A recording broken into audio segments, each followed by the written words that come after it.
It's like pouring gasoline in a fire. You can read all the books about sharks you want, but this is the only way I know how to truly understand them. Sometimes when I'm in the water with Mako sharks, they go after my feet. Who knows what could show up? A 500, 600, 700 pound Mako could easily show up. We view them as ruthless killers. They are. But there's far more going on, and I'm here to find out.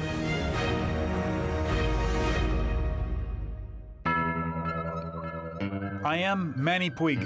I have spent my whole life learning to survive like Tarzan in the most dangerous and primitive wilderness, where you can be killed or eaten. I have learned the ways of giant, man-eating predators, deadly sharks and reptiles, where every encounter may spell disaster in the savage wild.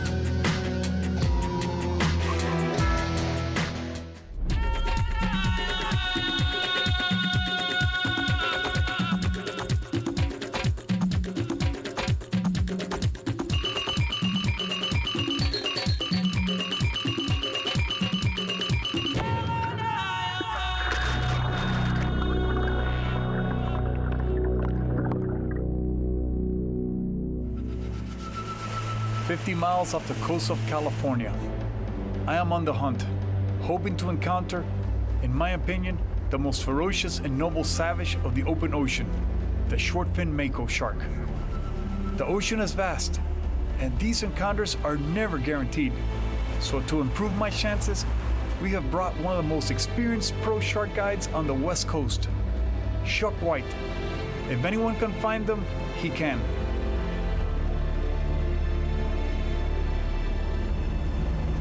Schools of dolphin accompany us on our journey, but as playful as they are, we are all in deep thought. This is truly dangerous, and we know it. Actually, the big Makos eat a lot of these dolphins. A lot of times when big Makos have been caught, their bellies have been stuck with these dolphins that are out here. As you can see, they're very plentiful, but still there's no telling what we're going to find. Just going to give it my best shot and see what happens. Okay, we're on the hunt right now. We're offshore. We're looking for some clean water and high water temperature. We use a terrapin chart, which gives us satellite images of the water temperature. So we know we've got to go maybe another 10 miles to get to the main center of this warm water. These cold currents will kind of corral the warm water, and if the Makos are in the warm water, they're going to stay there. They like the warmer temperature. A Mako is an ambush predator, but he also is the fastest shark in the world. So he can use his intelligence, his skills in hunting, and his speed to overcome prey. He usually attacks the tail, incapacitating his prey, and then finishes him off.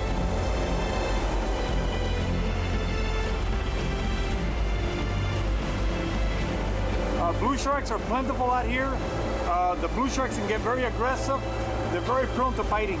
I mean, you turn your back and he's got onto you. Blue sharks are extremely attacking shark, in my opinion. They're always going for your ankles. You got to keep your eye on them. And especially once I feed them, they just want a part of me. You know, they'll come all around me like that.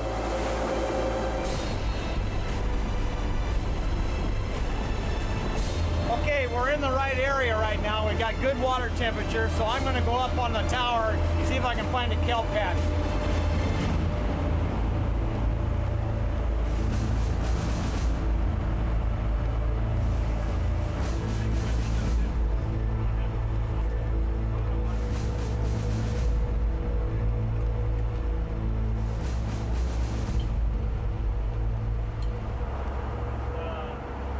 Well, we're rigging this small camera. We actually have an extended handle on it, so you can get a two-handle hold on it, and you're not on the same axis, and you're not rocking it back and forth. This steadies it out. Also, you can feed it to a shark if he's really aggressive. You can put it right in his mouth, or push him away with it if you have to, and not really put your hands in as much danger as well.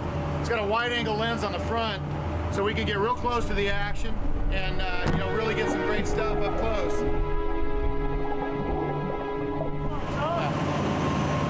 As you'll notice, Manny doesn't say a lot until the action actually starts.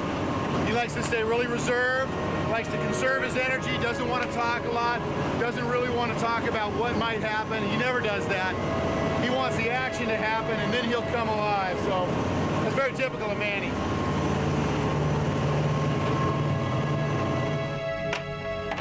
All right, so what we're doing now is we're getting set up with the chum line. We're gonna go ahead and establish a chum line. Chuck White, our pro guide here, has this milk crate with floats on it, and basically he's gonna fill that with chum, let it trail behind the boat, and it'll set up a really strong chum line that'll drift out behind us. And then once we get some sharks coming in, then we'll get in the water. What fascinates me is not how we perceive sharks, but how they perceive us. Have they ever seen a human? Probably not. So they will behave based on instinct. But Makos are more intelligent than most sharks. There is more going on here, and I can sense it. Chuck, a big Mako coming in over there. Man, that's a killing machine. Look at the size of that thing. That's one of the biggest ones I've seen out here this year. Awesome. 60 miles off the coast of California, in water thousands of feet deep, I'm hoping to encounter the most lethal open water shark, the shortfin Mako. Our pro guide, Chuck White, has led us to this spot. Makos are highly intelligent compared to other sharks, and this is what fascinates me. I need to understand them. They are far more than just killing machines. Each encounter reveals a little more of their true nature. I feel that Makos are very intelligent. The way they look at you, the way they act, just how they live out here. So the Mako is the fastest shark. He's very powerful. He's intelligent. He's a hunter of the open blue. And that combination makes him a very lethal shark, extremely dangerous. What saves humanity from the Mako is the Mako lives far away at sea. It rarely will come near a beach or anything like that. People do not live in the world of the Mako. And that's what keeps humanity separate from being exposed to the dangerous Mako shark. The chum puts out a slick, and the slick will go out, depending on how long you've had it out, it could be out 1, 2, 3 miles. And that's just a scent that tells the fish there's something to eat. So they can come swimming in from either direction and work their way right up to the boat. And that's where we want to get, where we can see them and see what size they are. If we were fishing, we can adjust the tackle to the size fish we see. So we're not fishing a 80-pound Mako with 130-pound test. It's really important for the cameraman to keep the chum and the smell of the fish and the bait off of us. We're paying attention to the shot. We're trying to get in there on Manny and really pay attention to what Manny's doing with the fish. It's okay for Manny to get the chum and the bait and everything on him. He's handling fish, he's doing all that, but he can handle himself. The cameraman really has a blind spot behind him, and one of the jobs I've got today is to keep the sharks off of Quete while he's in real close. I'll have the luxury of being able to look around me a little bit, make sure if something's coming up underneath us, I can either keep it off Quete or at least warn him, and at the same time, I'll be able to get a lot of great action myself with the sharks. It doesn't matter, we're gonna have chum all over us. I mean, in the tropics, when I don't use the hood, I spent 3 days picking pieces of barracuda and fish out of my hair. Because I'm chunking like this, and I'm a ball of blood in the water. I mean, I'm just blood, chum all over me and everything. I'm trying to bring the sharks to me. So I was like, don't even worry about that. You know, they're gonna be covered in it. It's gonna be on their suits, oil, everything. You know, as a matter of fact, the problem is we gotta let it clear up sometimes so they can video because it's too foggy. But it gets all in here on me. But at least I got a hood now, so it won't be, you know, that bad. Well, a lot of people are under the impression, especially people that dive with sharks and work with them, it seems like the guy who has the fastest heart rate, the sharks always seem to go right for that person, especially if that person's agitated and they're not smooth in the water. When you got a lot of sharks around you like this, what you want to do is really be smooth, calm. Do not act like food. Do not back up. If a shark's coming at you, you want to go straight at it. Let it know you're dangerous too. Sharks aren't looking for a fight. They're looking for a meal. And so if you give them the impression that, hey, I'm going to hurt you if you come near me, generally, there are no hard, fast rules out here. Generally, that'll really help, and you can kind of keep them off you and keep them at bay. But I imagine in this situation, you can work them up so much, and I know that's what Manny's goal is to get these guys worked up so much. They are going to get, you know, they kind of get out of control. And so in that situation, we really got to be watching each other's backs. We really got to be paying attention to what's going on around us. I'm very comfortable with my crew. Robin here's the producer. He's a smart guy. Quete over here, he's like ice. Yeah, you don't get no reaction out of him. He's just like that. And a lot of times I quit it behind you. You know, I gotta go like that, but he's ice.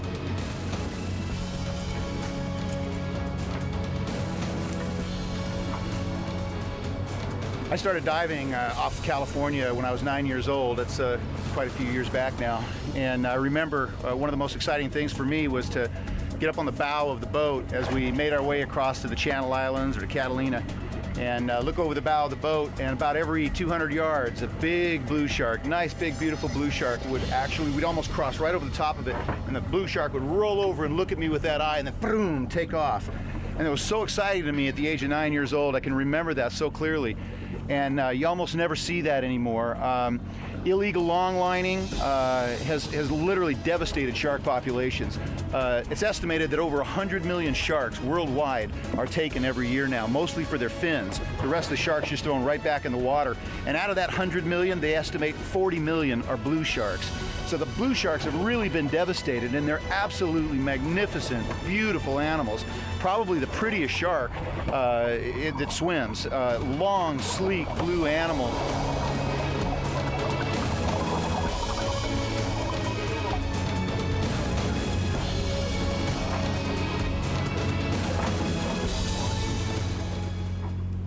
A big Mako coming in over there. Yeah, I see him.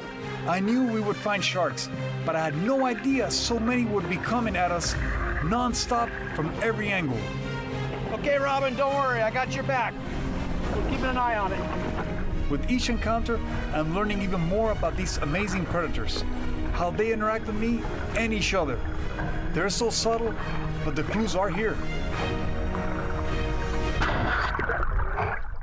After a 3-hour boat ride into the Pacific, our pro shark guide, Chuck White, has put us on a promising spot, using satellite images to locate warm water. I keep my mind focused on the task ahead, to attract and interact with a true noble savage, the shortfin Mako.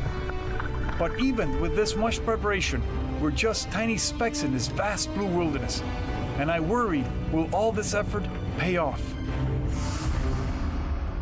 That California sea lion probably actually just saw the boat from a distance and cruised on over. They know what fishing boats are all about. We're not actually fishing, but I'm sure he'll enjoy the chum, and he'll probably try to take the bait from Manny. Believe it or not, a California sea lion, a full-grown California sea lion, will eat small blue sharks. They'll swim right in there with them. And in fact, a great white can't really even catch a sea lion if the sea lion sees the great white first. They're ambush predators. They're going to come exploding up and grab something before it sees them. But if the sea lion actually has eye contact first, there's almost no way they can actually catch a sea lion. They're far too agile, far too acrobatic. They can turn on a dime. Well, my job out there is to get the action, get as close as possible to Manny. I've got a wide-angle camera lens on it, so I can be two feet away from him and still see the shark and Manny.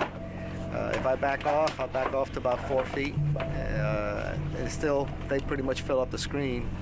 But you can get right up in there, 6 inches away from it, and still get enough of the wide angle to see the animal's head and the mouth. So you got to be pretty close in there.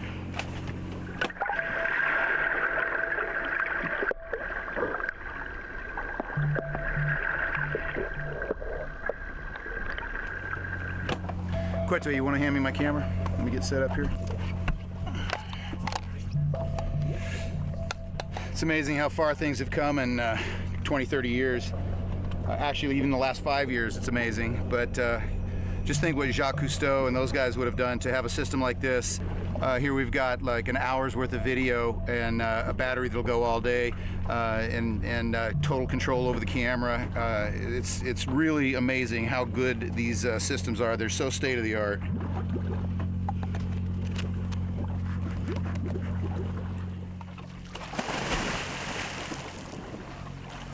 I settled in for what I know will be a long wait.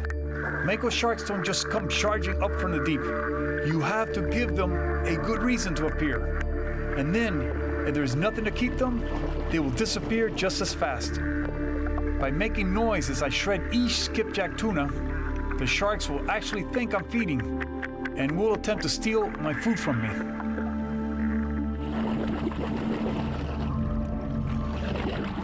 But I have to pace myself. If the sharks don't show up for an hour or two, I can actually wear myself out, chunking these frozen skipjack.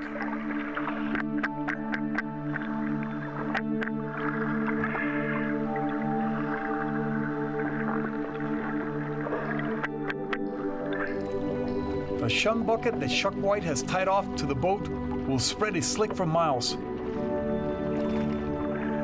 But for now, below us only clear blue water and strange jellyfish-like creatures that live in the open sea.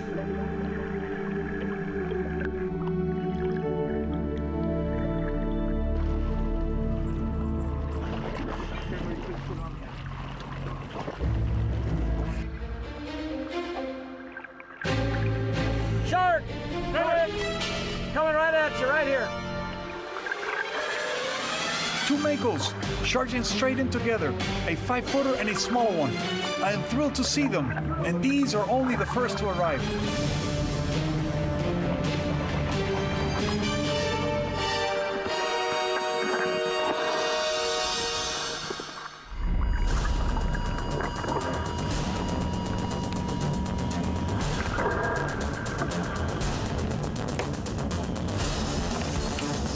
Two of them. Everybody relax. Back. Let's get another Mako ready.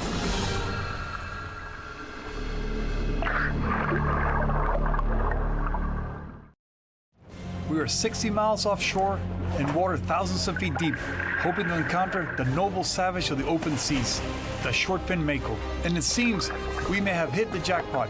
Within 20 minutes of steady chumming, two beautiful Makos have charged onto the scene.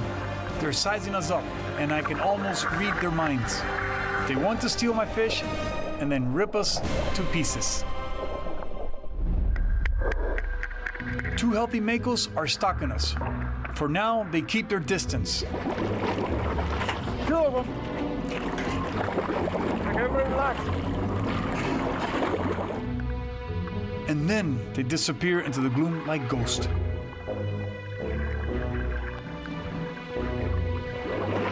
Two 5-foot Makos. Unbelievable. Real inquisitive, real careful sharks when they came in.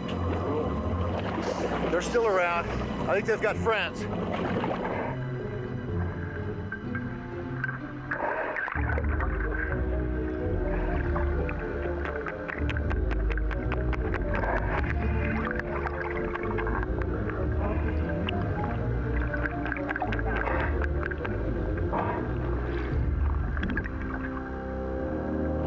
There's three now.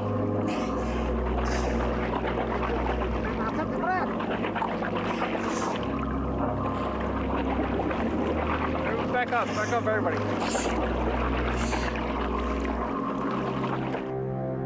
The next Mako to come in is a young female. She's only a pup, and she's totally fearless. Her inexperience, aggression, and lack of fear make her far more dangerous than you think. She may be only 3 feet long, but this is a perfect little killer. She could take a bite out of you the size of a grapefruit before you even knew what happened. But she's so beautiful, and I wonder what her world is like. The competition for food must make her even more prone to rushing in for a bite. She seems agitated. The chum has her totally worked up.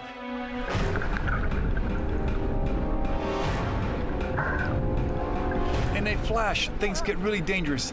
Instinctively, she goes for my legs, and I lose her for a second. This is how the Mako takes down big game. And for her, I am big game.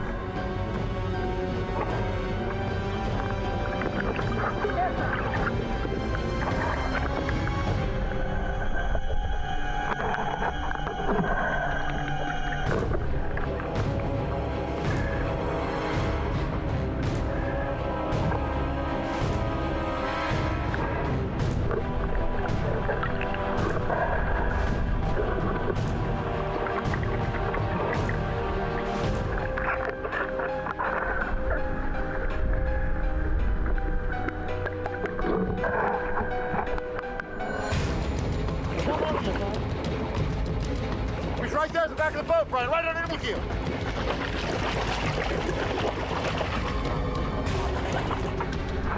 She seems worried about taking fish from my hand, but I continue chumming, bringing her in closer. This is a view you will never forget. The business end of the most efficient killer that swims. The threads on her dorsal fins are actually a type of parasite. She may be the first to show up at the party. But this pup is not alone. Soon, much larger Makos will appear.